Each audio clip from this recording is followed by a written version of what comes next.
Ny zava-manafitohina indrindra, ny zava-manafitohana indrindra, ino iarahantsika midinika androany manasanao aharitra amin'ny farany.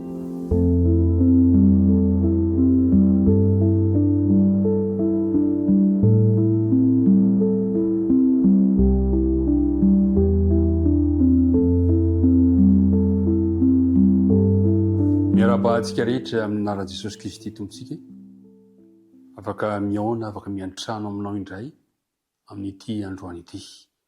Miara-bahantsika tsiraray avy, tsy maty fomanaina, ny men'Andriamanitra tombonandro, samy faly isika rehetra. Ao aminao anie ny fiadanan'ny tompo, anjaka ao amin'ny tokantrano misy anao ihany koa izany. Dia hiaraka hivavaka isika. Andriamanitra Raibe fitiavano, dia raina sy ankalazainay ny anaranao satria lehibe loatra ny fitantananay tamin'ny lasa rehetra. Misaotra indray izay amin'ny ity androany ity, ahafahana miaona, ahafahana miara-mandinika ny teninao. Mangataka anao mba anadioanay, anala ny tsy fantanteranay rehetra. Aroka kosa ny fanaina masina no ampianatra anay, hitarika anay, ahatakatra n'izay tianao ambara araka ny sitraponao. Dia mitenena Andriamanitra vavonina izay iainanao amin'ny anaran'i Jesosy. Amen. Ny zava-manafitohina indrindra. Milohan'izay nefa aloha dia andeha dia andina tao tadiana no dinantsika. Ho vataontsika indray filazantsara ny liko atoko 7:10 ka ny 9:10. Fa izay rehetra manandra tena no ahitry, fa izay manindry tena no asanatry. Efa nandray safidy isika, anitry tena, tazony, hatramin'ny farany izany. Kanefa misy toe-javatra indray ho resantsika androany, ny zava-manafitohana indrindra. Alao sara tsy saina anie hoe mpianatra Jesosy ianao. Amen. Moa tsy izany tokoa isika. Miara-mandeha aminy, miara-misakafo aminy, miara-matory eo akaikiny, miara-mianatra aminy satria nanaovany fiainantsika izy. Ndreo ny olona fa mifandizina manodidina azy ny olona. Ary dia mahatsapa-tena manokana ianao satria nofidiny. Rehefa izay dia manomboka manontany tena ianao hoe iza ary lehibe indrindra aminay rehetrarehetra reto. Izany toe-tsaina izany dia tao amin'ny mpianatra ihany koa fa izay. Dia ho jerevantsika ary sokafantsika ny filazantsara ny liko atoko 2:20 ka ny 4:20 ka hatramin'ny 7:20. Nisy toe-javatra mampieritreritra eto. Ary nisy koa fifandihana tao aminy ny amin'izay anankiray aminy atao lehibe. Izy le aminy, le mpianatra zany. Nisy fifandihana teo amin'izy ireo. Ahoa Jesosy taminy, ny mpanjakan'ny jentilisa mampanompo azy, ary izay manapaka azy no atao hoe mpanao soa. Fa tsy mba toy izany ianareo. Mafy ny anatra ataon'i Jesosy. Tsy mba toy izany ianareo. Fa izay lehibe aminareo dia aoka ho zandry, ho toy ny zandry. Ary izay manapaka dia aoka ho toy ny mpanompo. Fa iza moa ny lehibe? Izay mipetraka mihinana va? Sa izay manompo? Tsy izay mipetraka mihinana va? Ry mpiara-midinika namana, ampalahelo e. Tsy afa-po tamin'ny fiantsoana azy ireto lehilahy ireto, reto mpianatra reto. Fa nitsiry tao am-pony ny avonavony, ka nahatonga ny tsirairay avy tamin'izy ireo hevitra ny tena no tsara kokoa.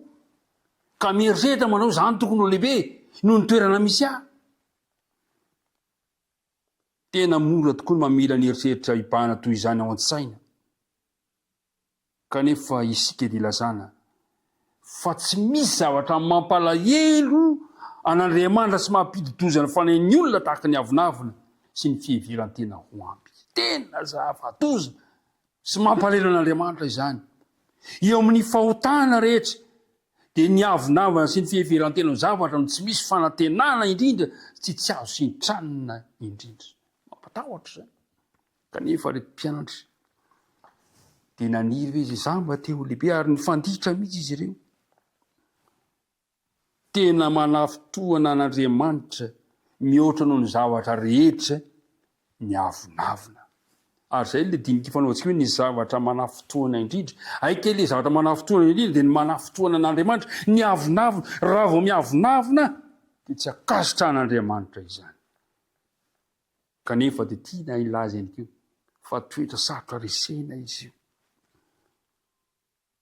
ry mpiara-midinika namana ilainao anefa ny miato mba handiny teny ary mangataka ny anokafan'Andriamanitra ny masika mba hitantsika ny toetrika marina ny avinavina mantsy no mety antony voalohany manakana antsika tsy hifandray amin'Andriamanitra etikety kokoa ny avinavina